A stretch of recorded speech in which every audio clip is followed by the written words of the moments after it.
আসসালামু আলাইকুম বন্ধুরা, আপনাদের নিয়ে আসলাম ঐতিহাসিক রয়েলবাড়ির কেল্লায়। এখানে 12 জন লোকে কাজ করতো, 13 জন লোকের কুড়াকি নিত। এই জন্য হঠাৎ করে একদিন জমিদার বলতেছে যে 12 জন লোকে কাজ করো, 13 জন লোকের কুড়াকি নয়, আরেকজন ব্যক্তিকে, সেই ব্যক্তিকে আমি দেখতে চাই। যেদিন এই কথা বলছে সেদিন রাত্রে এই কেল্লাটি, এই দুর্গটি গড়ে উঠছে অটোমেটিক। আল্লাহ প্রদত্ত এই দুর্গটি গড়ে উঠছে। গড়ে ওঠার পরে এই দুর্গটি, এই লোকগুলো যখন 13 জন লোকের খাবার দেয় না, এই দিন রাত্রে ওরা চলে গেছে, দুর্গটি এই পর্যন্ত উঠে স্টপ হয়ে গেছে অটোমেটিক। কিন্তু কোনো মানুষের হাতে এই দুর্গটি উঠে নাই। এখানে কথিত আছে, আসুন আসুন দেখাচ্ছি, এই যে কাছে আসেন না, এই যে একটি খবর, এই কবরটা হলো ডেঙ্গু মালের কবর। এই কথিত আছে এই কবরটি হলো 12 হাত লম্বা, একজন মানুষের কবর হলো 12 হাত লম্বা হলো এই কবরটি। আর এই যে পাশে দেখেন একটা কবর, এটা হলো জৈনব বিবির কবর।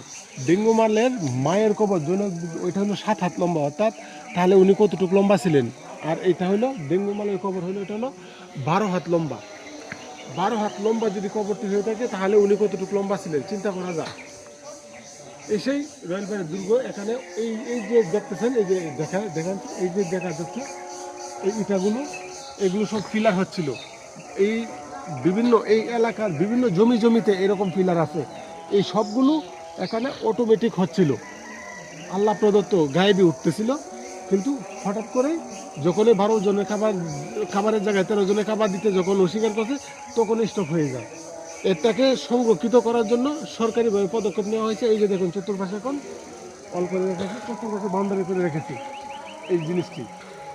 বিভিন্ন রকম মানুষ এখানে আসে প্রাকৃতিক এগুলো দর্শন করতে। আপনারাও আসবেন যদি কারোই হয়।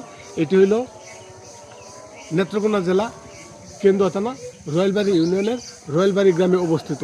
আপনারা যারা দেখার দরকার লাগে আপনারা আসতে পারেন। অত্যন্ত সুন্দর একটি জায়গা। দেখুন দর্শনার্থী আছে, প্রতিদিনে শত শত দর্শনার্থী এখানে আসে দেখার জন্য। ওকে বন্ধুরা, আল্লাহ।